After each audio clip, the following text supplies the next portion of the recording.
and the United Kingdom is now underway. We thank them both. Tonight, I want to speak with you about why we have taken this action.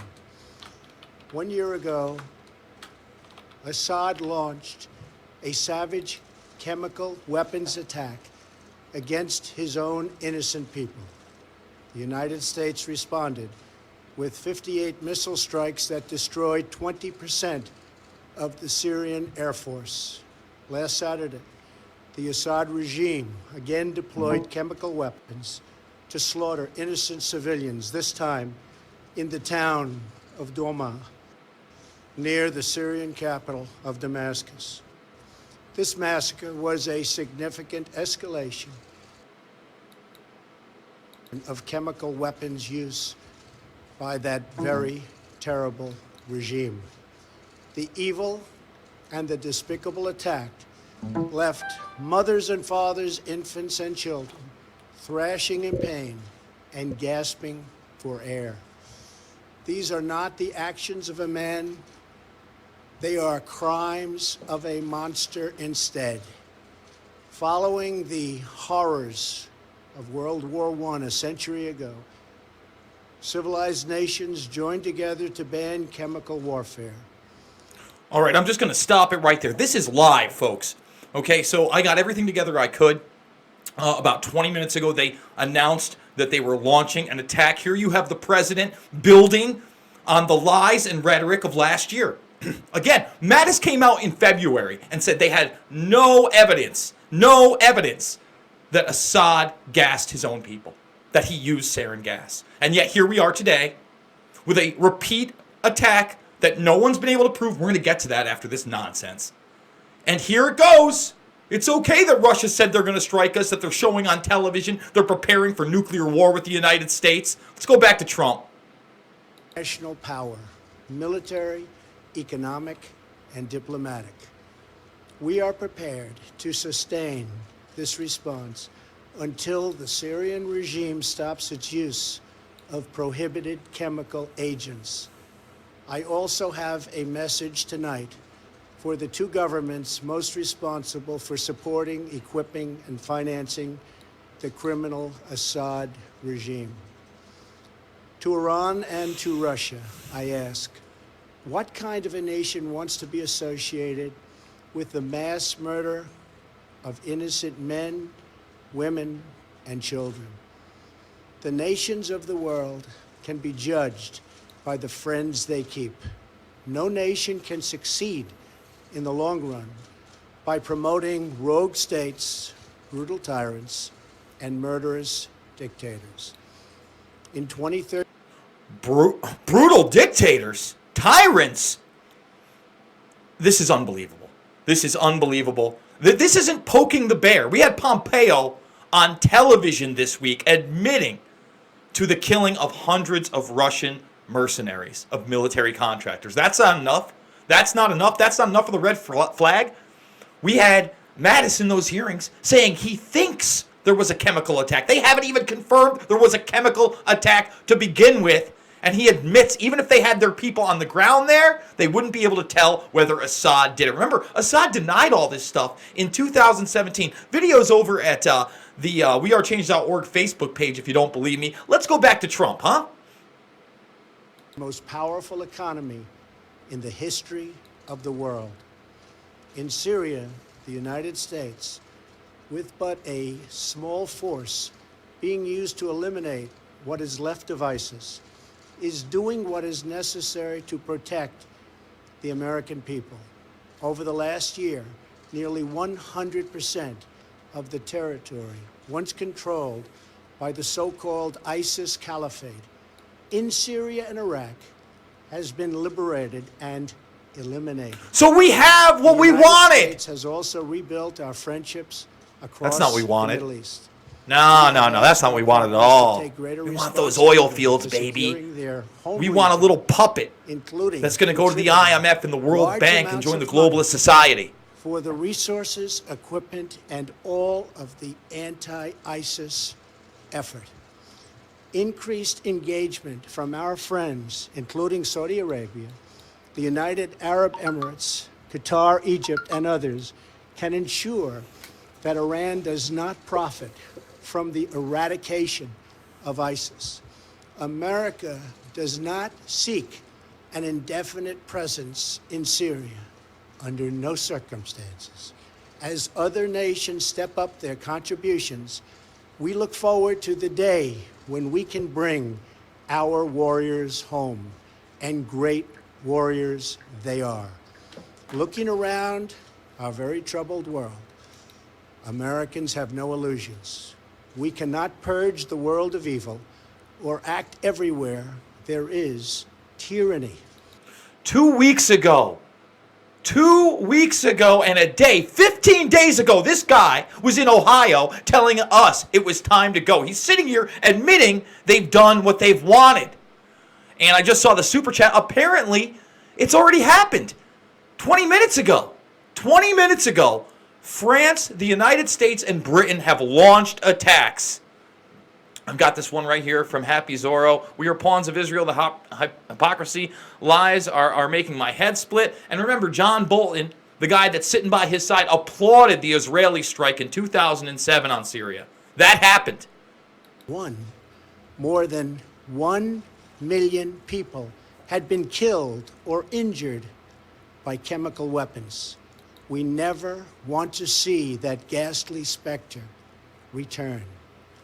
So today, the nations of Britain, France, and the United States of America have marshaled their righteous power against barbarism and brutality.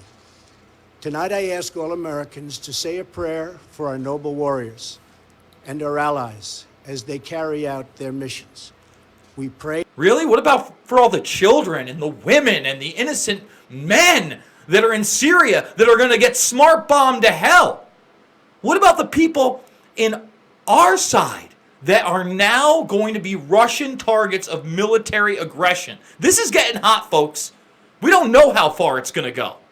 They've promised to retaliate, so get ready and buckle up. Thanks so much for putting us here, Trump.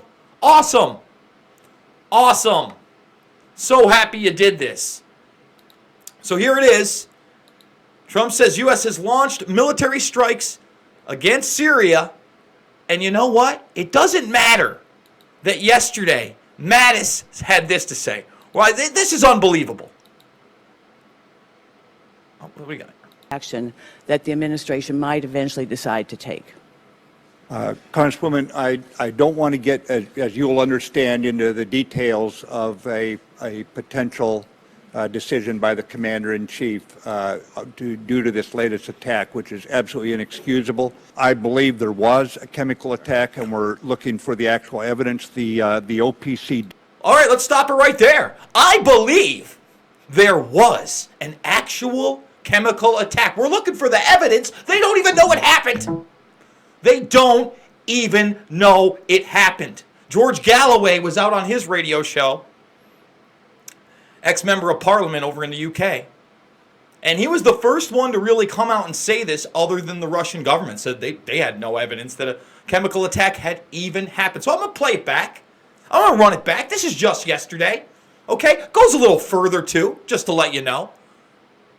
Oh, mind-blowing stuff here. Mind-blowing stuff. Are you ready? Let's bring it on back, huh? You got some evidence? Into the details of a potential decision by the Commander-in-Chief due to this latest attack, which is absolutely inexcusable. I believe there was a chemical attack, and we're looking for the actual evidence. The OPCW, this is the Organization for the Chemical Weapons Convention. We're trying to get those inspectors in probably within the week. You know the challenges we face, where Russia has 6 times in the UN rejected and made certain that we could not get investigators in. Guys, it's Russia's fault, okay? It's Russia's fault that we don't know whether an actual chemical attack even took place. Do you understand how crazy that sounds? Do you understand how ludicrous that is? That's nuts. That's nuts. Now he admits because, he wants a backdoor out. if they can get people in there to check it out, confirm that a chemical attack even took place, this is what he's got to say about that. We will not know from this investigating team that goes in, if we get them in, if the regime will let them in, we will not know who did it. They can only say that they found evidence or did not. And as each day goes by, as you know, it's a non-persistent gas, so it becomes more and more difficult to confirm it. So that's where we're at right now, sir. All right, so there you go. There it is, huh? Awesome of him. I love it. We're going to get to this lady, one of the only people asking real questions of the guy. He admits, again, doesn't even know if the attack happened. That we don't even know if there was a chemical attack in Syria. Craziness. Craziness. Totally nuts. And we're bombing away. We're bomb away. Missile strikes aplenty.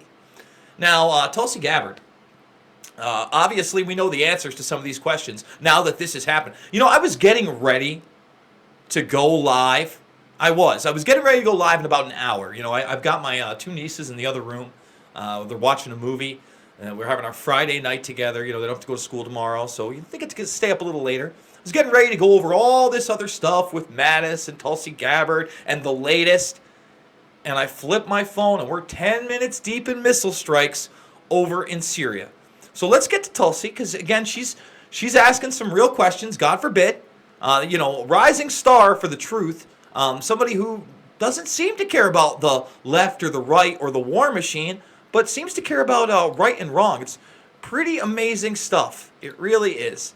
Man, I'm missing some of these super chats, guys. I'm really sorry. I'm trying to get to as many as I can. You know, keep up in the chat room. I'm looking up there as I go. But let's see what Tulsi had to ask Mattis yesterday. My question is, will the president uphold the Constitution, the War Powers Resolution, and comply with the law that he signed by obtaining authorization from Congress before launching U.S. military attacks against Syria? Congresswoman, we have not yet made any decision to launch military attacks into Syria. I think that when you look back at President Obama sending the U.S. troops into Syria, at the time he did, he also had to deal with this type of situation because... Oh, let's pass the buck to Obama. Didn't answer her question. Just said we haven't decided on military strikes. Really? You hadn't decided. Now, I've got Mattis a couple hours ago. Basically being asked yet again whether the military strikes are going to happen. If they have any evidence, you know, let's give them another day. This was yesterday. Maybe they found the evidence of the chemical attacks, even though he said they still didn't have that evidence. And then he admitted even if they had their people in, which would take days, so they probably didn't have any new information today, that they wouldn't be able to tell who did it. Madness. We are in madness land, man. We're here. It's real. We're going after a named terrorist group that was not actually named in the AUMF that put them in. This is a complex area, I'll be the first to admit. It is simple, however, what the Constitution requires. So while you're correct in saying the president has not yet made a decision, my question is, will he abide by the Constitution and comply with the law? Yeah, I believe that the president will carry out his duties under the Constitution to protect the country. Oh, he believes. He believes, just like he believed, you know, in this Syrian situation. He believes. Oh, my God. Let's play some more of this. Remember, he believes. It's so lovely that he believes. What would the objective of an attack on Syria be, and how does that serve the interests of the American people?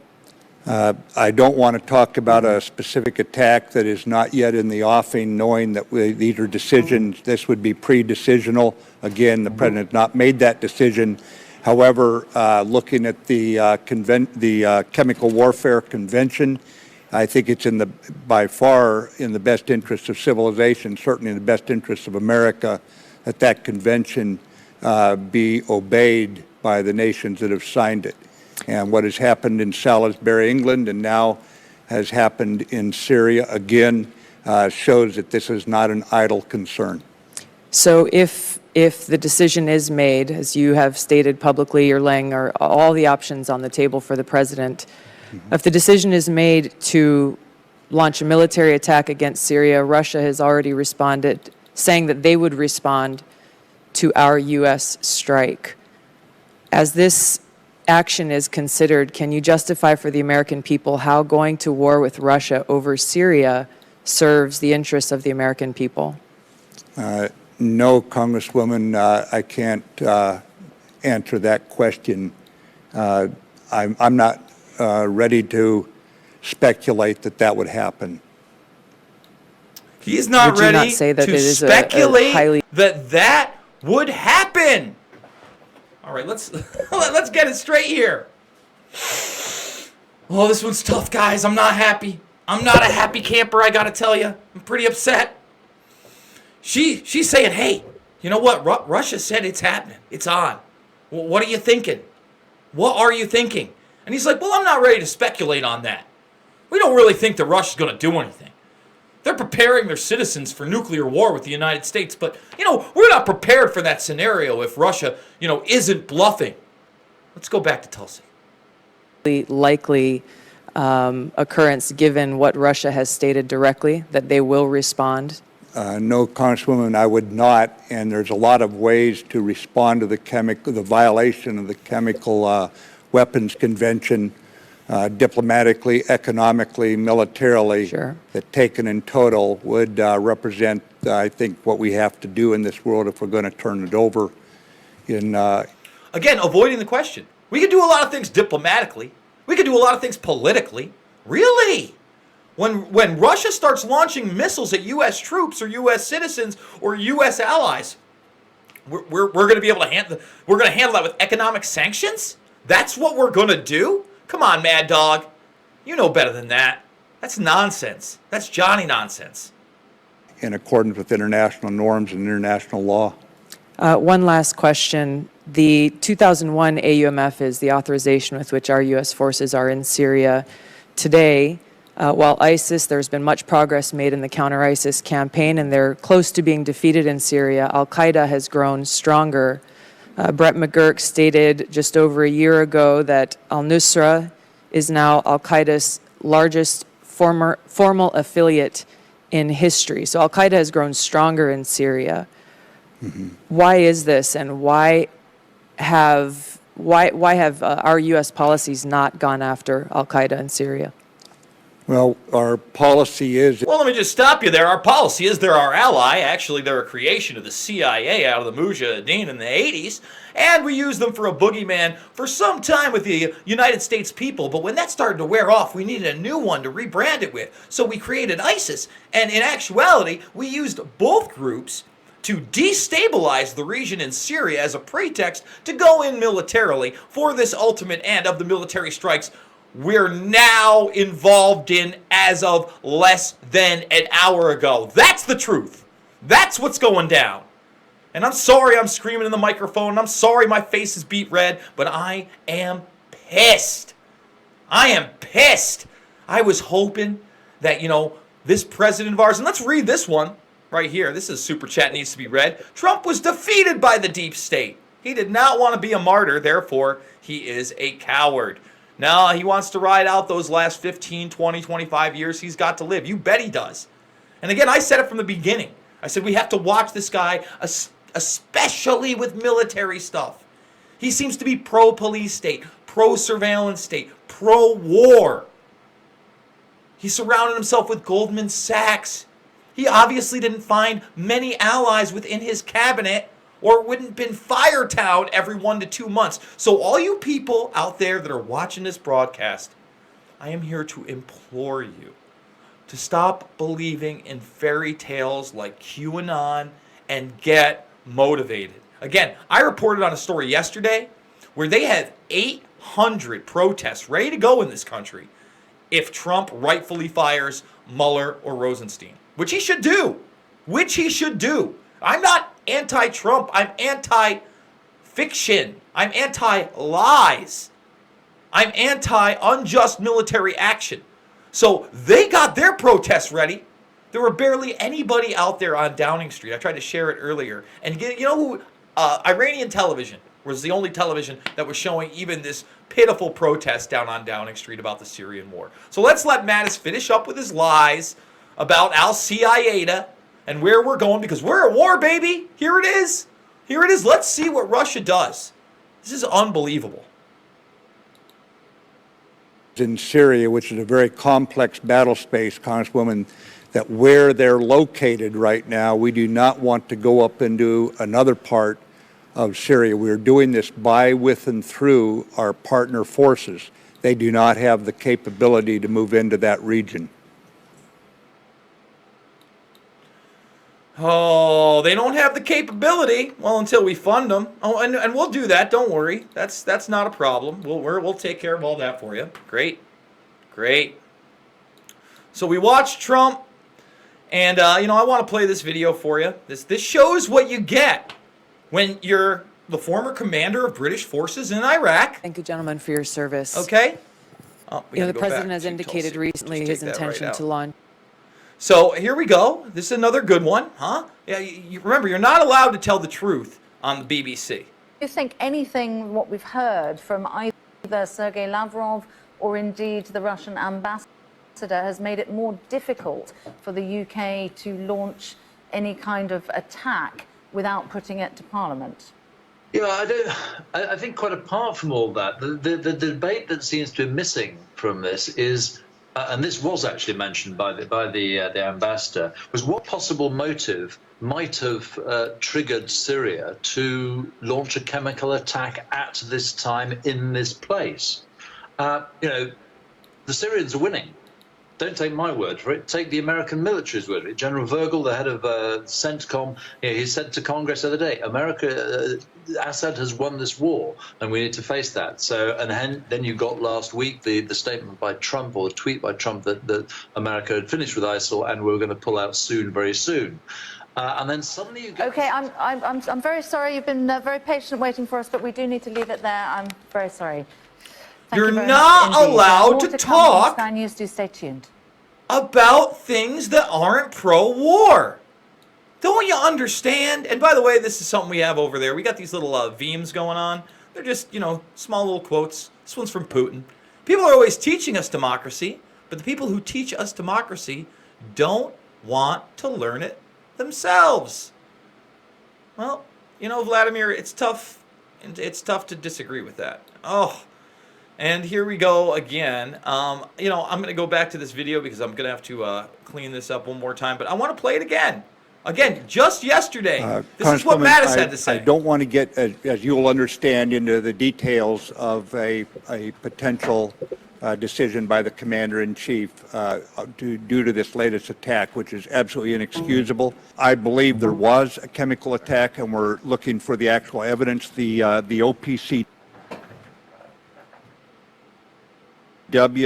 this is the Organization for the Chemical Weapons Convention. We're trying to get those inspectors in probably within the week.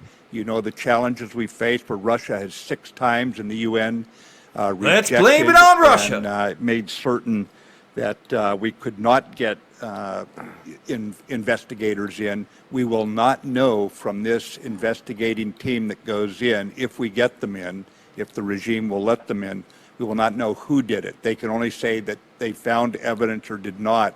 And as each day goes by, as you know, it's a non-persistent gas, so it becomes more and more difficult to confirm it. So that's where... But it didn't stop them. Again, I think there was a chemical attack. I thought there was a sarin attack last year. In fact, my president just went on television, confirmed there was a sarin attack. And yet, you know what? Assad says there wasn't, that he didn't gas his own people, that the white hats are Al-Qaeda. That the white hats are Al-Qaeda. And you know what? No one else is asking about Al-Qaeda other than Tulsi Gabbard. Is that a problem? Is that an issue? We're trying to keep up on the latest news right now. I'm going to head over to CNN, and then we're going to go to Fox News. We're going to see what everybody's saying, because again, it doesn't really matter. Other than Tucker Carlson, everybody's in lockstep. I go to MSNBC, CNBC. They're all going to say the same thing. All of them. Every single one of them, man. And it's kind of making me sick. Kind of turning my stomach. U.S. allied forces. See, this is where they're with Trump. U.S. and allies strike. U.S. and allies are in. Yeah. Trump says he's ordered strikes on Syrian regime in response to chemical weapons attack. Strikes will continue until the use of chemical weapons ends. Man, this is bad. This is really, really, really, really over the top bad. It's going to be tough to sleep tonight, man. You know, I am praying for all the troops out there. I'm praying for everybody. I'm praying for the kids in Syria. I'm praying for all those innocent citizens. You know, I'm praying for the troops on our side that went over there. You know what I saw today that was just making me sick? Got a lot of traction today on a tweet where I showed again that Mattis couldn't even tell us there was that Syria attack. I basically shared that Reuters article. Okay, I had people actually tweeting back to me that it was false that the military sent that naval armada out there, and it was for routine training exercises. They have no idea what cover stories are, what reality is, what the continuity of government program is. They don't get it, man. They don't understand how deep this deep state is. They think it's a slogan Trump used. Well, guess what? It's over, man. And all you Trumpsters, all you people that said that, I literally during the week had people arguing with me, telling me again it was 64D checkers and that he was getting China and Russia and the United States all together and they were going to come up with a plan to take down the deep state. This was it. This was Trump's big storm moment. I mean, yeah, I did this story with Luke a few Sundays ago when we were talking about QAnon. And I was talking about purposeful disinformation. I think that this is really important. Okay? What is purposeful disinformation? Well, those are the best campaigns. That's when you have somebody that does have some information, some real information, some exclusive stuff, and they put it out there. There was a guy named Tom Flacco back in the day before I think the truther term even existed, when the 9/11 truth movement was just starting up. Okay? And again, the term truther wasn't even around. So he puts out some really good stuff, and then he starts putting out stories that there are sealed indictments, and people like Dick Cheney are going to be arrested, and all these guys are going to go down, the Scooter Libbies of the world. The Scooter Libbies of the world are set to be pardoned by this president. The demons in PNAC. This president's going to help them out. He's got one by his side right now. The man, the myth, the mustache, John Wartime Bolton. That's who he's got. So what the hell? You idiots that believe this stuff. Another one. Every once in a while I'd get hit with emails talking about a thing called NESRA. And it was this undercover covert act where military intelligence officials had already gotten together and don't worry about it because they're going to retake the government. They're going to bring us back our constitutional republic. The people will rule again. And every couple of years I'd get this same story. And I'd have to break it to people. That's not how the world works. And when I watch some of this other alternative media crap and guests come on, and I'm not even talking about just some of the big stuff. I've seen some of the smaller stuff. I've seen some of the stuff where people are doing some pretty good work, and I think that they're honest, and they have the wrong people on. And these people claim to be, we're white hat intelligence. We're white hat intelligence officer. I'm one of the white hats. You fucking moron. You fucking moron. People bought into it, man. They thought the McCains of the world and the Podestas of the world and the Clintons of the world were going to Gitmo. That it was good that the president gave more military funding. And it was good that he made Guantanamo Bay more powerful than ever. Those are good things. That he's buddying up with people like Eric Prince. Those are great. Get out of here, man. They're not good. They're bad. They're real bad. And it just got about as bad as it can get.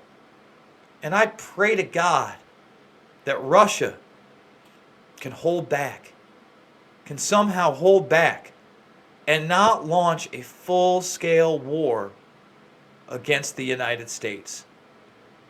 Folks, I feel like I'm going to be around. We'll see what happens. If there's anything more big and breaking, I'm going to be back. We're going to be talking about this. I just want to let everybody know, right below me is a little logo. It's Dash. That is digital cash. That's a cryptocurrency that's helping to power this broadcast. And really, It's the reason that you're seeing so much more over at the Facebook page, over on Twitter, on DTube, on this channel, on the backup channel. Please go check out the backup channel. It is youtube.com/Luke WeAreChange. I'm putting up videos there almost every day, if not every day, every other day. They're important. They need to be shared. More people need to go and like that page, subscribe to that page, because who knows, they might shut this one down. So here it is. Is this the beginning of World War III? Did I just do the broadcast before the real storm? Not the imagination land storm of QAnon and the fake indictments. The real storm where the Syrian conflict has now boiled over and we may be in a hot war with Russia. Folks, I will see you all soon, but hopefully not too soon, and hopefully the madness can come to an end.